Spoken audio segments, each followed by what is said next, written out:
Central. Bueno, acá hay compañeros de distintos países, ¿no? Esto es Iberoamérica, este seminario. Y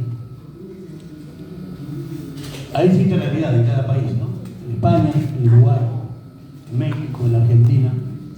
Tenemos distintas realidades y tenemos distintos desafíos según la región del mundo.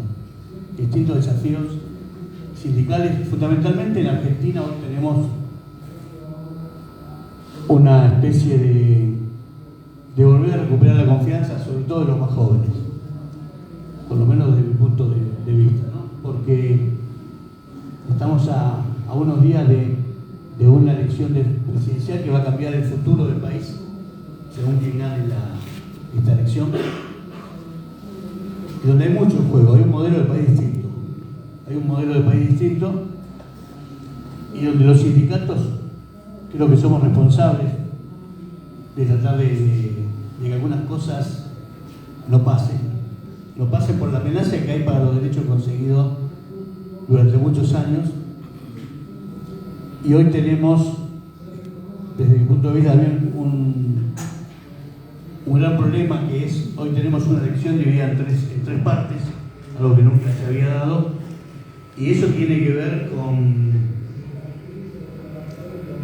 Hay una franja etaria que va de los primeros votantes voluntarios de 16 años hasta los 35, que están descreídos de la política, o de los políticos. En realidad, que estén descreídos de los políticos está bien, de la política no, porque la política es la única herramienta que puede transformar la realidad de la gente en un país. Bien usada, bien aplicada. Los jóvenes, los pibes, digo yo, están con una confusión muy grande y el desencanto que tienen, que hacen que voten nuevos personajes que son lamentables, que son peligrosísimos para la realidad del país. Y yo el día escuchaba a un compañero que decía, en el año 90, mucha gente, trabajadores estatales, trabajadores privados, perdieron el empleo. En el 90 una gran desocupación, la más grande en muchos años. Y yo decía, gente que tenía 50 años perdió el empleo y llegaba a su casa con esa noticia, no perdió el empleo, y ahí estaban los hijos que por ahí tenían 20 años, que todavía no tenían trabajo porque esa década del 90 no generó trabajo, hasta el 2003, 2004 que se empezó a dar vuelta a la historia, y ese hijo de ese compañero empezó a buscar trabajo, y empezó a conseguir, y empezó a tener buenas condiciones laborales en distintos lugares. Ese compañero también tuvo hijos, que son los que votan, y votan desencantados a un Milei que va a poner en la economía lo mismo que provocaron el despido de su abuelo, ¿no? Es la misma gente, en la economía está la misma gente. Entonces, ¿qué pasó para que en el medio nos pase eso? Para que no hablemos con nuestros hijos y voten de manera equivocada. Sobre todo los que están empezando a votar voluntariamente a partir de los 16 años.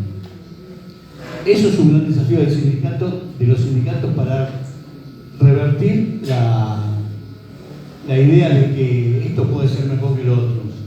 En el caso nuestro estamos haciendo un ciclo de charlas en toda la base que se llama Sindicalismo en la Base, que sea en el lugar de trabajo o en el sindicato, que tiene que ver con explicar la historia a los compañeros más nuevos del sindicato y de la actividad general, la actividad obrera general del país. Porque muchos vienen sin historia, muchos vienen sin haber conocido nada, y por ahí llegan a un lugar y creen que lo que está ahí por arte de magia, y por ahí lo que disfrutan son beneficios que se consiguieron a través de lucha de muchos años. Entonces lo que estamos haciendo es ir un poco para atrás para poder llegar para adelante. Digo, esto por ahí puede ser confuso, pero en realidad lo que queremos es para tener un mejor futuro aquí para atrás, sobre todo con la memoria, que todo el mundo sepa qué es lo que pasó en este país y qué es lo que puede pasar con algunos dirigentes con algunos trabajadores que se emplean nuevamente, y algunos le dicen vamos a eliminar la universidad pública, vamos a eliminar la salud pública, y van, estudian en la universidad pública acá mismo y pegan carteles. Bueno, acá los corrieron los compañeros, por suerte. Pegan carteles por esa política que los está perjudicando, digamos que están pegando un tiro en la cabeza solos, ¿no? somos responsables todos de eso, de que los pibes sobre todo, y muchos adultos voten eso que puede ser tan malo para el país, que puede ser lo peor en la historia de muchos años. Creo que esta es la elección más importante de 40 años de democracia para definir el futuro del país que queremos. Nosotros tenemos como desafío, uno de los desafíos que tenemos, hablo acá más que nada a los compañeros y compañeras argentinas que van a entender mejor, porque los compañeros de otros países también tienen su desafío, su problemática, y habrá que ver qué se hace. Nosotros venimos de una pandemia que costó muchos muertos, pero que también salvó muchas vidas, ¿no? Porque este gobierno ha hecho muchas cosas mal, pero ha hecho muchas muy bien. El tema de la pandemia, yo puedo dar fe porque yo vengo del sector aeronáutico, nosotros traíamos la vacuna de afuera, con los compañeros que estaban sin vacunar y eran voluntarios para operar los aviones que traían las vacunas, pero primero fuimos a buscar los pasajeros que habían sido abandonados por otras líneas aéreas, después fuimos a buscar los insumos, los respiradores, todo lo que se necesitaba para equipos de salud, para hospitales, para clínicas, y los compañeros tenían vacunas, no estaban vacunados. Pedíamos vacunas, pero no había vacunas. Sin embargo, conseguíamos grupos voluntarios para que vayan a buscar vacunas para todos los argentinos. Y creo que eso el gobierno lo hizo muy bien, porque en la puerta del avión estaban los camiones listos para distribuir cuando llegaba la vacuna a todo el país, hasta el último pueblito. Otra cosa, y eso lo voy a comentar por lo que me comentó el compañero de España, ¿no? Tiene que ver, la pandemia nos modificó la vida laboral. En este país hubo políticas decisivas para sobrevivir de alguna manera, que eran los APP, que eran para que los trabajadores, estando en su casa, pudieran cobrar los salarios, el IFE, para que las familias pudieran tener un ingreso de emergencia. Esta política no llegó a todos los países. En otros países, acá hubo 2 decretos que protegían el empleo. No se podía despedir sin causa y se despedía con el doble de indemnización.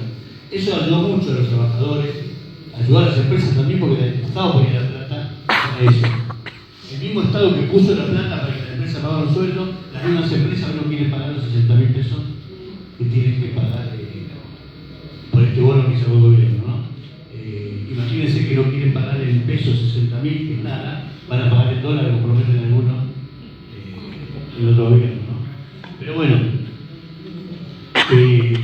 esas leyes protegieron el trabajo argentino en general, porque nosotros teníamos paritaria con los trabajadores de la casa, por ejemplo. Y muchos sindicatos tenían paritaria con los trabajadores de su casa, y se preservó el empleo y se preservó el nivel salarial. Y se vacunó a todo aquel que quería ser vacunado, ya que es una vacuna voluntaria. Pero eso también creó algo que nosotros, por lo menos en el no estamos de acuerdo, el compañero lo que acaba de decir, el teletrabajo, ¿no? Y ese también es un desafío. El teletrabajo, ¿por qué? Porque los trabajadores que ingresan a un sistema de teletrabajo, que no van al lugar de trabajo, no saben lo que es el sindicato. No llegan al sindicato. Entonces es muy difícil primero afiliarlo y después hacerlo partícipe de la vida diaria del sindicato, que es nada más y nada menos que defender sus condiciones. Estando en la casa no se puede defender las condiciones de trabajo. Se puede también, pero si no generamos las condiciones para que se informen, se capaciten, sepan en qué consiste su convenio, en qué consiste su estatuto, es muy difícil. Con lo cual es una política que preserva el trabajo en época de pandemia, pero nosotros no estamos de acuerdo en aplicarla cotidianamente, porque no, el trabajo es el contacto directo, el estar uno al lado del otro. Obviamente mirado desde el punto de vista sindical también, ¿no? Es estar ahí al lado del otro para ver cuál es el problema que tiene. No podemos ver cuál es el problema que tiene haciendo una reunión por Zoom. Podemos enterarnos, pero no sabemos el semblante del compañero, cómo está, quién está atrás de él. Nosotros denunciamos esto porque la jornada laboral debería ser la misma para el que trabaja en el trabajo que la habitual en su lugar de trabajo. No es así. Son las 10 de la noche y están llamando por teléfono a los que trabajen operativamente cuando la jornada terminó a las 6 de la tarde. Y es muy difícil controlarlo y a veces es muy difícil que los compañeros denuncien ese tipo de situación. Por eso ahí tenemos un nuevo desafío, que es cómo hacer que el teletrabajo realmente sea posible para los trabajadores, porque hay una ley, pero que no se esclavice al trabajador o no se lo explote al trabajador por estar en su casa más tiempo del que tiene que estar. Hay países que obviamente funcionan de otra manera, pero también la realidad sindical de esos países es distinta. En Estados Unidos funciona el teletrabajo, pero son pocos los sectores sindicales que son fuertes, porque están con una política aguerrida, digamos, contra las empresas. No tienen un sistema vacacional como el nuestro, no tienen un sistema indemnizatorio como el nuestro, y eso hace que la rotación de trabajadores sea muy alta en distintos lugares. Por eso digo, primero tenemos que trabajar para que en este país, y es responsabilidad de los dirigentes, de todos nosotros, ahí tenemos una elección y nos dice, y los sindicatos se meten en la elección, si nos metemos en la elección, porque queremos seguir manteniendo las condiciones de trabajo de los compañeros. Entonces, creo que es un compromiso y una responsabilidad pelear para determinar el voto al gobierno que representa a los sectores más populares. Eso no tengo dudas. Acá hay una candidata que tenemos historia para contar, la candidata que tenemos, ¿no? Los que son jubilados, o los que fueron empleados del Estado, los que cortaron el salario cuando estuvo. Hay que acordarse de la represión del gobierno cuando Burgos fue el ministro de Seguridad, hay que acordarse de Maldonado, de Rafael Nahuel, ¿no? Hay que acordarse de todas las represiones que hubo en la Plaza de Mayo, los movimientos sociales, los sindicatos. Recuerdo acá que están los docentes, cuando se instaló la capa itinerante en el Congreso, la primera represión que hubo, salvaje, donde los diputados se salvaron. Bueno, ese es el gobierno que plantea, ¿no? El otro nos plantea un gobierno de volver al gobierno menemista con los mismos equipos económicos que fracasaron y dejaron el Estado en la ruina más grande que se recuerde, con un 23% de desocupación, con desaparición de miles de puestos de trabajo del Estado, y quieren volver por lo mismo.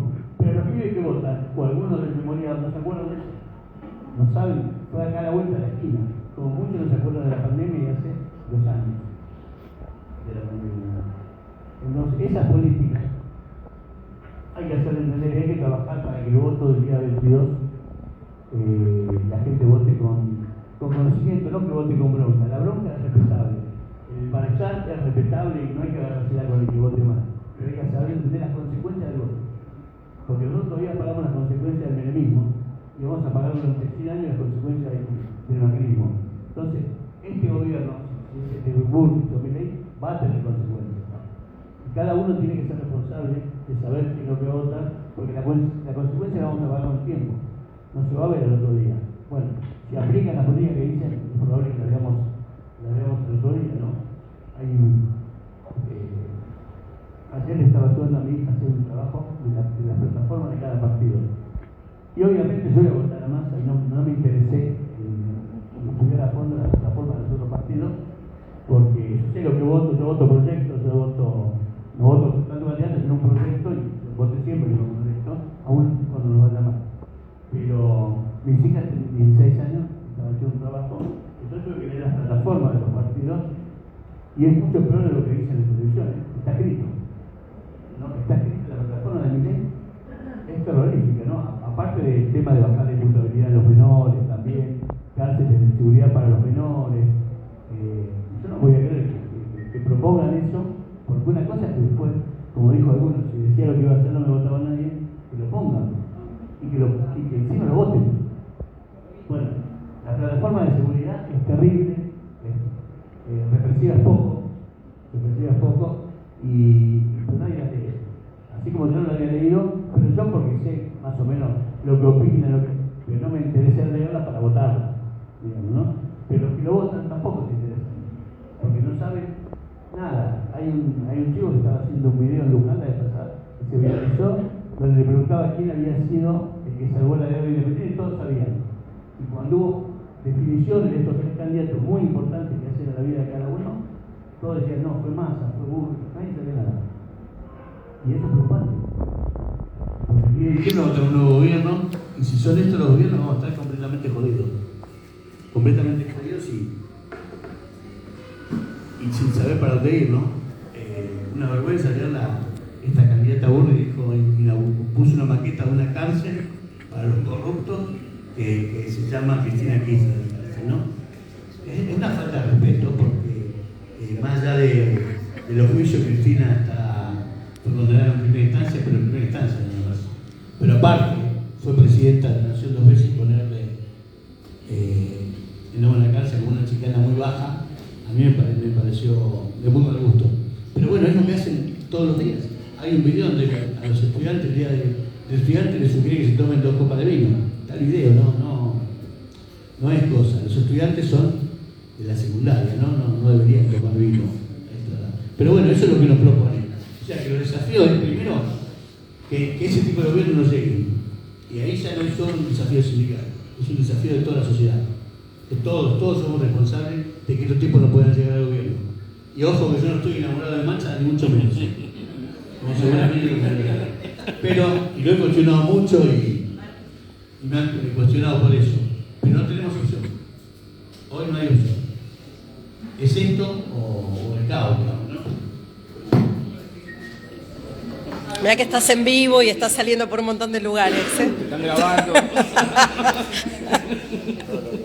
Te aviso.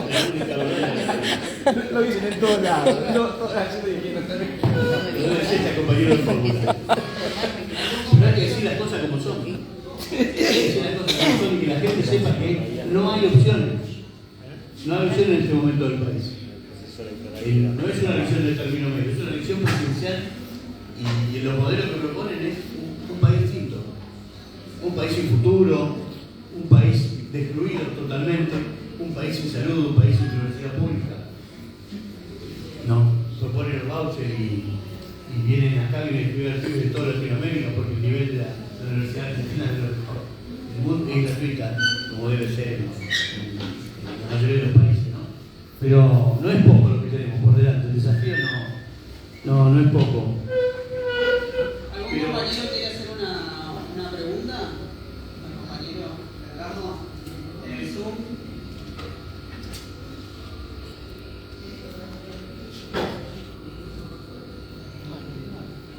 Sí. ¿Qué tal? Buenos días. Tengo una pregunta recurrente. Yo soy de Entre Ríos, de SADOC.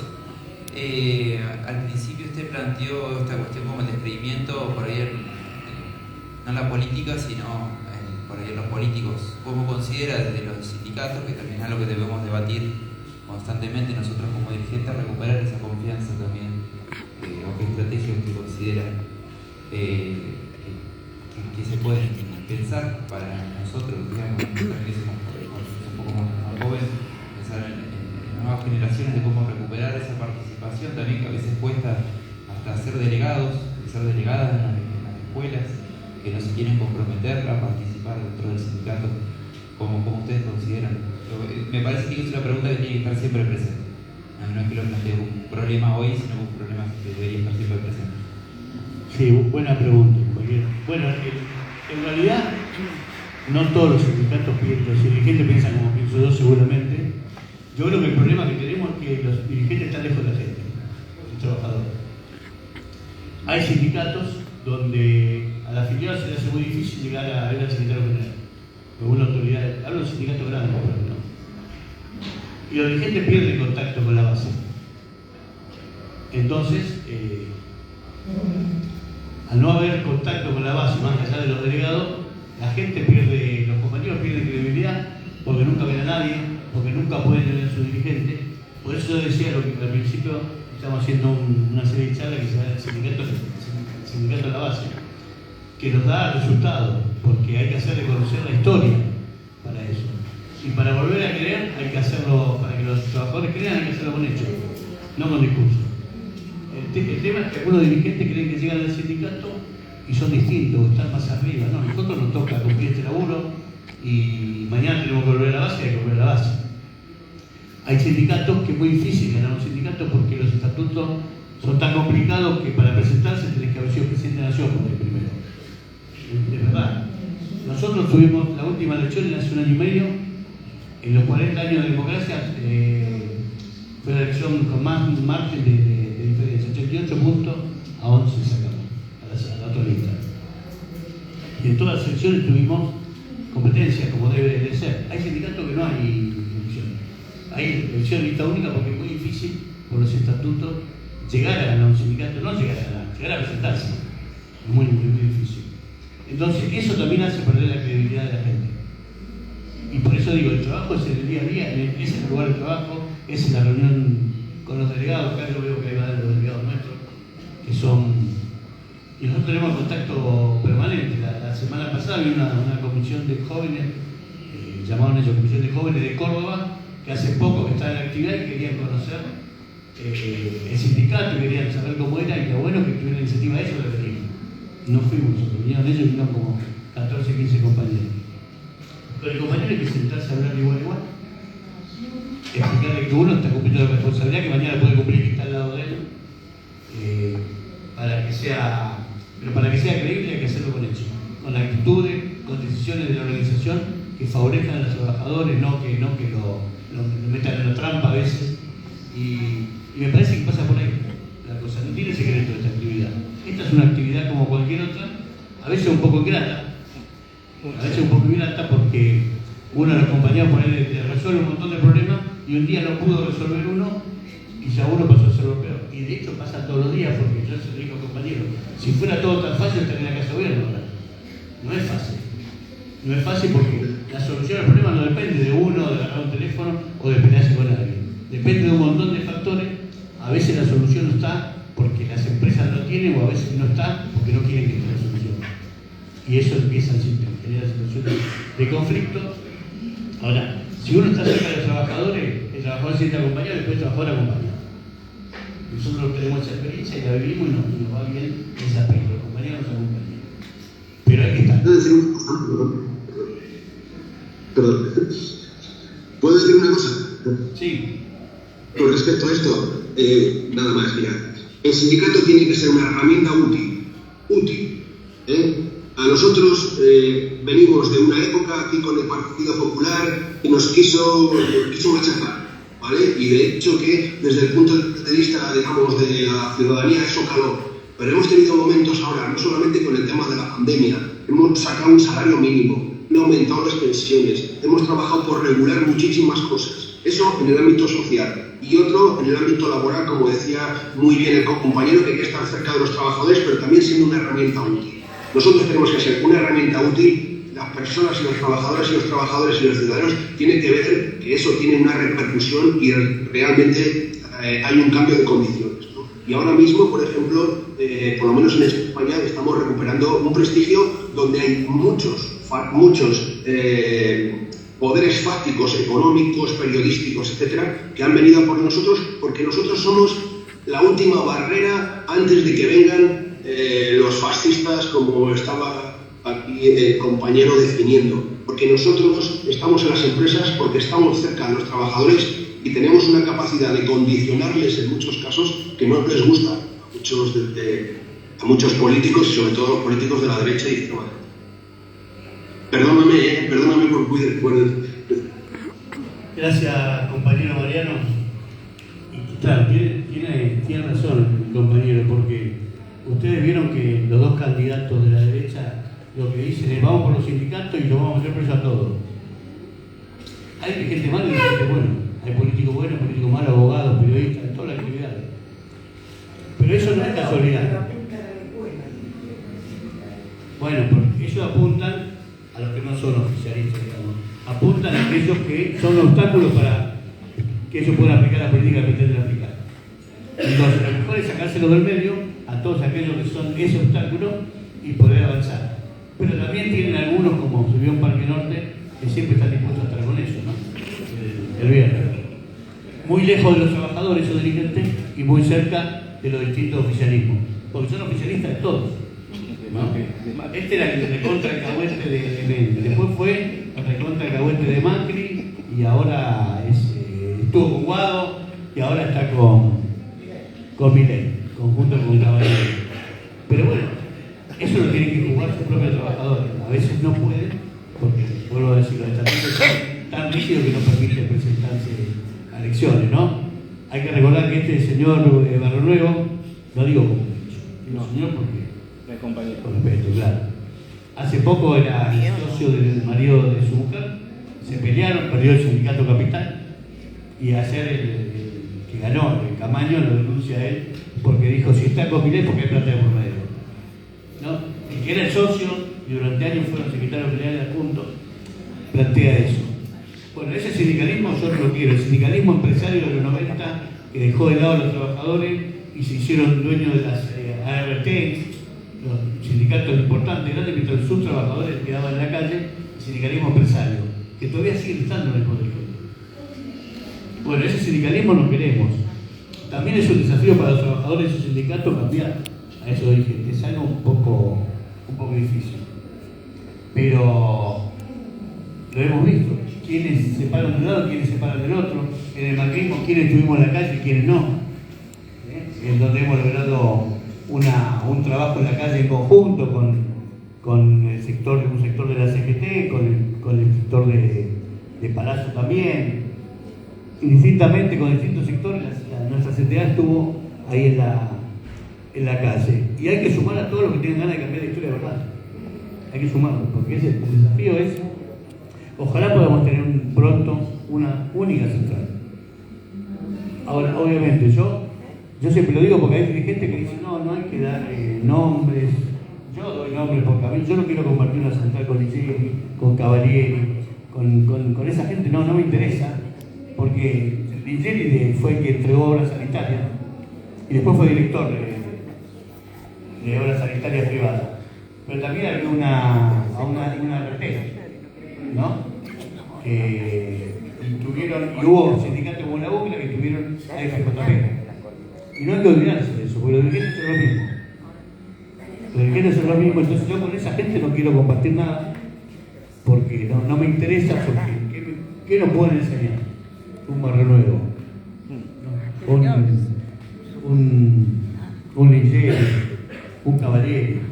Me estoy olvidando, por suerte me estoy olvidando algunos porque son tantos que le han hecho tan mal al país y a los trabajadores. Pero bueno, desafíos tenemos. El compañero, Mariano lo debe saber porque también podemos hablar de los desafíos internacionales. Porque en definitiva hoy Argentina no está aislada del mundo. Y hoy las decisiones de un país repercuten en el país al momento o al rato, y eso hay que tenerlo en cuenta. Yo pertenezco a la Federación Internacional de Trabajadores de Transporte, una federación de 20 millones de trabajadores que tiene sede en Londres, que representa a trabajadores de todas las modalidades de transporte, aéreo, fluvial, marítimo, carretera, trenes, todo. Y soy presidente de la sección de aviación civil. Y ahí tenemos un desafío, sí, que es enorme. Es enorme y también va a repercutir acá, pero acá va a tardar un poco más. Por ejemplo, en la pandemia, así como el gobierno argentino protegió los puestos de trabajo, en muchos países, Estados Unidos, Asia, Europa, las empresas despidieron de a miles a los trabajadores. Y el Estado de esos países les dio el dinero para que puedan despedir.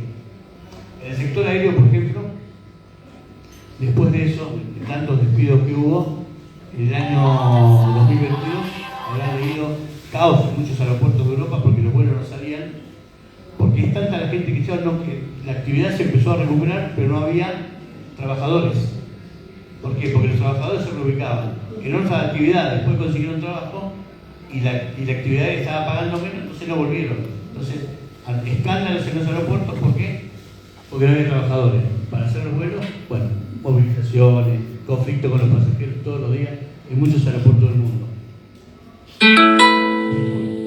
La política que hizo, recuerda que en 2008 el Estado argentino recuperó aerolíneas argentinas para el Estado, en una situación de desafío que va a llegar acá con más lentitud, pero va a llegar, que es la ONU sacó una resolución que para el 2050 tiene que haber contaminación cero en el espacio aéreo. Contaminación cero hay que cambiar el tipo de motores de los aviones, se está experimentando con nuevos tipos de combustible, que ya en Argentina se está experimentando, se está aplicando, para no contaminar más el planeta. O sea, eso hasta el 2050. Para eso hay que cambiar los aviones, hay que tener nuevos combustibles, que hay nuevos combustibles que están preparando, pero no hay materia prima suficiente para tanta cantidad de aviones que hay en el mundo.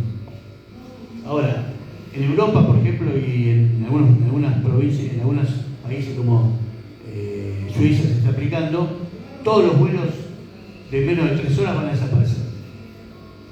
No va a haber más vuelos de hasta 3 horas. ¿Por qué? Porque contaminan mucho. Y hay miles de vuelos en Europa. Entonces, ¿qué pasa? Esos trabajadores tienen que ser, los pasajeros tienen que ser ubicados en transporte ferroviario, en ferry o en transporte por carretera. Ahora, eso implica miles de puestos de trabajo en los aeropuertos y en gente que trabaja alrededor de un aeropuerto. Porque un piloto, por ejemplo, a un piloto no lo pueden programar para que vaya a trabajar en un tren, o un ferry o en un micro. Por eso, ante eso, las empresas fabricantes de aviones están haciendo aviones prácticamente en 25 años sin piloto.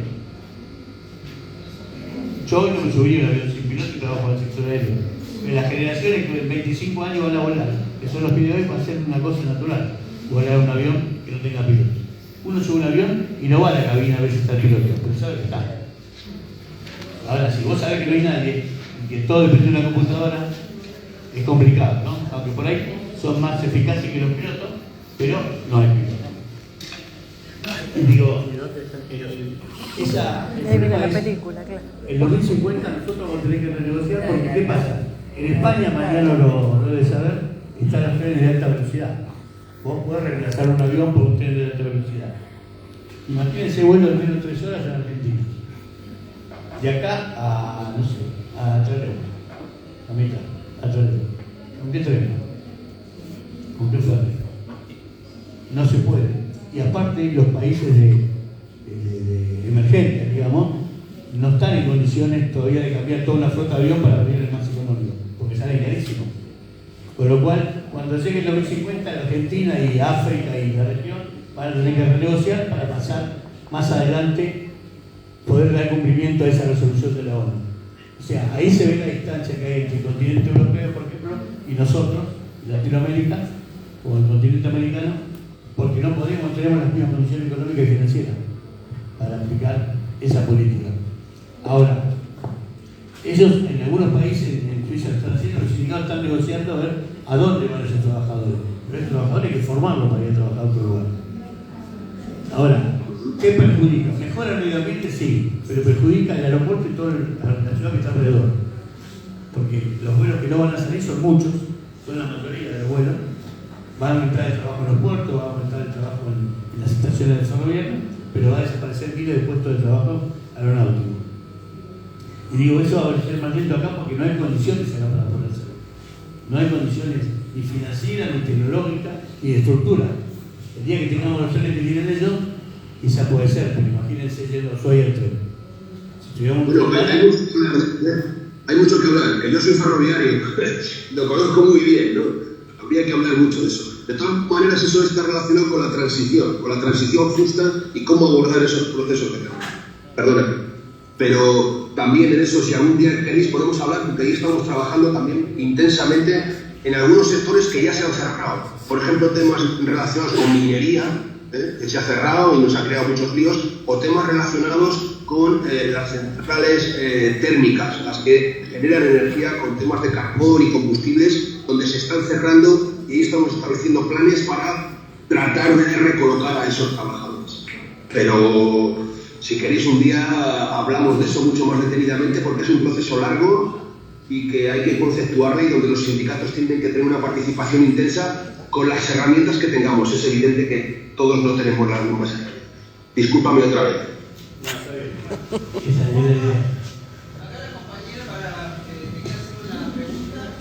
Yo quería hacer, hola, ¿cómo va? Soy Pamela del Sindicato de Profesionales de la Salud de la Provincia de Buenos Aires, de SICOP.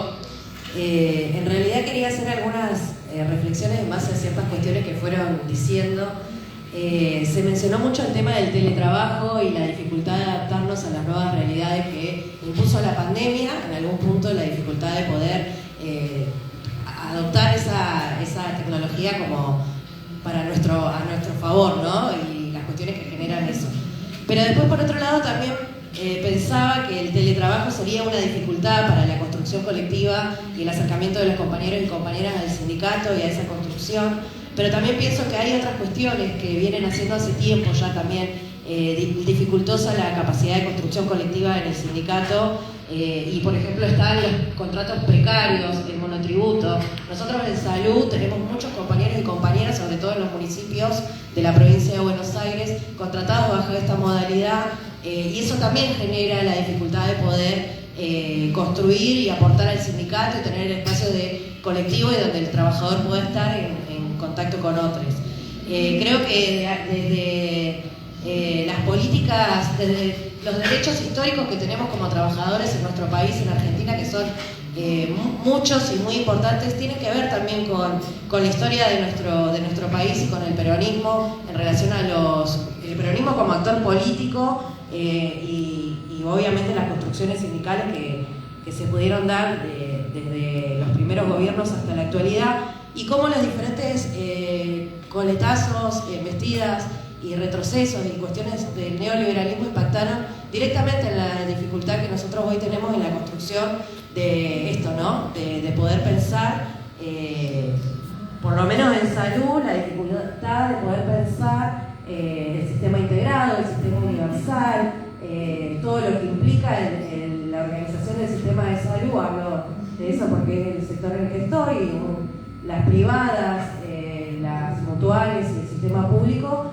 que demostró en la pandemia la importancia y la vitalidad, aún con todas las embestidas y con todas las bajas y golpes al sistema público. Fue el único sistema que dio respuesta en pandemia cuando las obras sociales y el privado se abrieron de gamba, porque ahí no había un negocio, ahí no había nada que pueda generar ganancia. Y bueno, entonces las cuestiones que tienen que ver con la salud de nuestro pueblo no están en ese espacio. Obviamente Massa no es el candidato que a todos nos hubiese gustado, no es lo que el pueblo pudo construir, es lo que nos tocó en esta cuestión política que viene sucediendo en términos latinoamericanos y en Argentina también, y hoy obviamente es lo que vamos a defender, porque es el único candidato que no está hablando de la privatización de lo público, del peligro de la democracia que nosotros decimos al interior del sindicato, con todas las falencias de la democracia, el sistema público, pero es lo que se pudo construir, lo que se pudo defender como pueblo, así que lo vamos a defender para profundizarlo y para estar mejor. Y solamente para terminar, me parece interesante esto que no es una cuestión solamente sindical, es una cuestión de responsabilidad política de cada uno de los que amamos este país y lo vamos a defender. Creo que es un desafío de toda la sociedad. Somos muchos, por suerte todavía, y por militancia, no por suerte, los que vamos a defender lo que queda para seguir avanzando. Y solo para cerrar, quiero citar una frase de San Martín que dice: cuando la patria está en peligro, todo está permitido excepto no defenderla. Muchas gracias.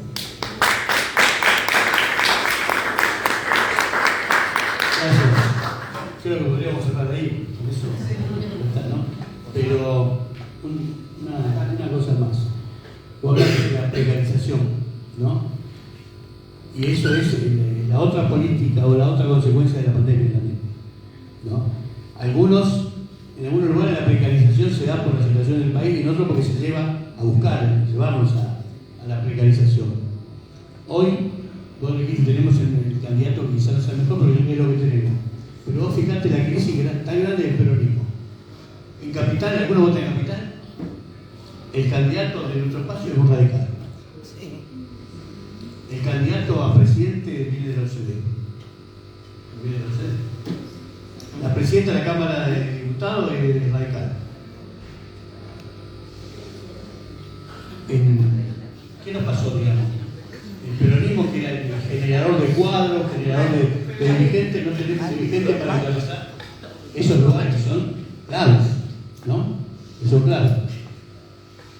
Por suerte tenemos Max en la provincia, que no sea peronista, pero nuestro, ¿no? Entonces, y así en un montón de provincias, o en un montón de lugares no tenemos candidatos, ¿no? Y después tenemos los candidatos que trabajan para ellos, porque por ejemplo, si ustedes hacen un análisis del conurbano, el peronismo tiene 71 municipios.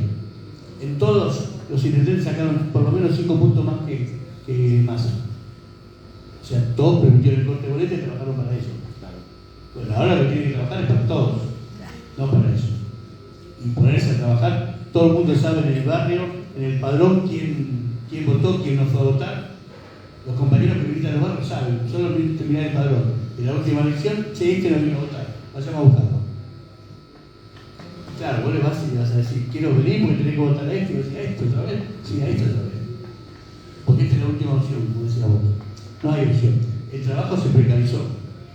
Ahora, hay más trabajo, pero precario. Más trabajo precario. ¿Por qué? Porque llegaron, creo que Argentina era el último país que le faltaba. ¿Se acuerdan del gobierno de Cristina? Los salarios que se pagaban en Argentina. No el salario mínimo vitalismo, el salario en general era el más alto de Latinoamérica. Con esta política, primero del macrismo, que lo hizo perder la capacidad de salario un 25% por lo menos,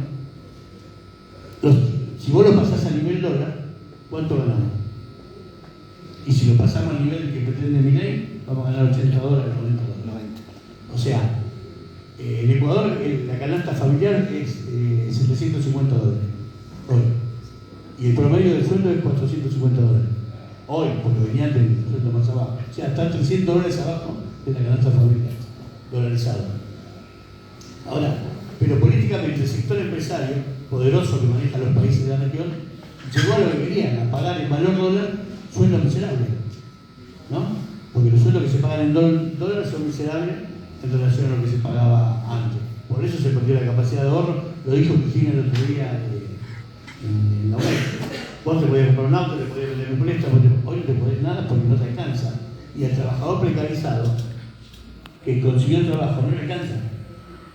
Entonces, si hoy estamos jodidos, imagínense si vienen estos otros. Por eso hay que hacer todos los esfuerzos para que estos no vuelvan, para que esto no vuelva nunca más. Pero bueno, es lo que tenemos hoy. Y si pensamos en lo que puede venir, en lo que puede pasar, después de eso, tenemos un país en ruinas, ¿no? Por eso yo hablo también de estos desafíos internacionales que el compañero los conoce bien y nosotros en las conferencias que tenemos en el mundo con ITF, como decía Mariano, hablamos de la sustentabilidad de las aerolíneas, del medio ambiente y el tema de la reubicación de trabajadores, y llegamos a Argentina y la realidad es otra. Vos le decís al compañero de vamos a discutir el medio ambiente y te dicen, ¿qué medio ambiente? Si yo no puedo llegar a la almacén todos los meses. Nosotros estamos haciendo un trabajo ahí internacional que tiene que ver con el cambio climático, ¿no? En el mundo, el cambio climático, por ejemplo, a nosotros nos lleva a que los aeropuertos, por ejemplo, este año en Santiago del Estero tuvimos días en plataforma, en la pista, de 65 grados. Ahí en la pista, donde los zapatos se quedan pegados, los zapatos de verdad se quedan pegados en la pista. Y eso lo tenemos que instalar, eso también es un desafío, porque hace que, si se sigue calentando el planeta, nuestros pibes, nuestros nietos no tengan futuro, porque van a tener que vivir en una burbuja caliente, en un país que va a estar realmente caliente todo el tiempo.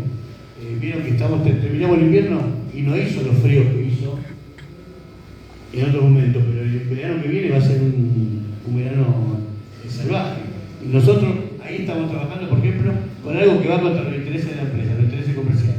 La empresa Aerolínea Argentina vuela a Santiago del Estero a las 3 de la tarde. Las 3 de la tarde en Santiago del Estero es como meterse dentro de un volcán. Entonces, claro, queremos hacer cambiar el horario para esta temporada, pero a la empresa no le sirve porque tiene que adecuar aviones, porque para que dé el número tiene que estar, bueno, pero primero antes que el número está la salud de la gente. Del mismo pasajero, no del trabajador.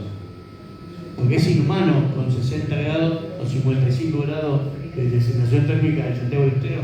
Si alguno conoce o fue, sabe lo que es, y ahora más grave porque se está complicando. Y ahí está llegando mi compañero de panel, compañero Federico Amixetti.